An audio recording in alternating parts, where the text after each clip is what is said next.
What are the 4 factors you used on the battlefield that you deployed in business when valuing different companies? So I think the key here is that bankers have a few methods that they tend to use in valuing merger and acquisition transactions, in valuing whether somebody should build a pipeline or build a sewer system or build a railroad trestle.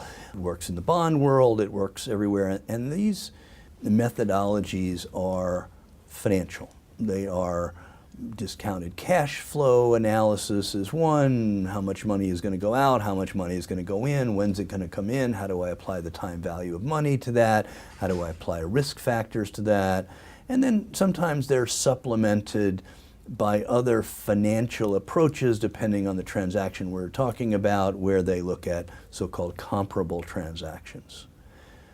No Marine would look at the price we paid for Guadalcanal with its one airstrip and the number of people lost and the number of ships lost and somehow use that information to calculate how much we should pay for Iwo Jima, how many lives we should spend, how many ships should be lost. It's dumb, it's asinine. So Marines look at these things in a very different way. The first one is simply, how critical is achieving this goal to the long-term mission?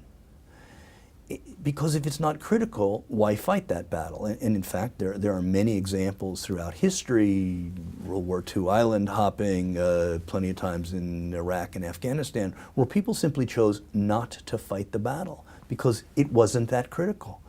It's too bad Hewlett-Packard didn't decide not to make some of their acquisitions. It's too bad Microsoft didn't decide not to make some of those deals. You don't have to fight every battle. How critical is it? And then you have to assess the downside risk of losing. This is not something people like to do. People like to, when you ask people the question, was it worth it?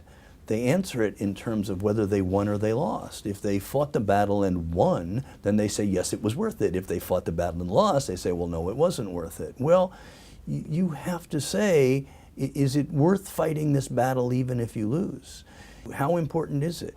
You have to look at the resources available. Do you have the resources available to you to be successful?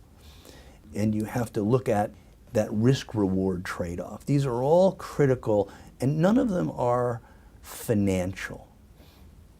That is not to say that in business one should ignore the finances. Not at all. It is a factor, but it can't be the only factor.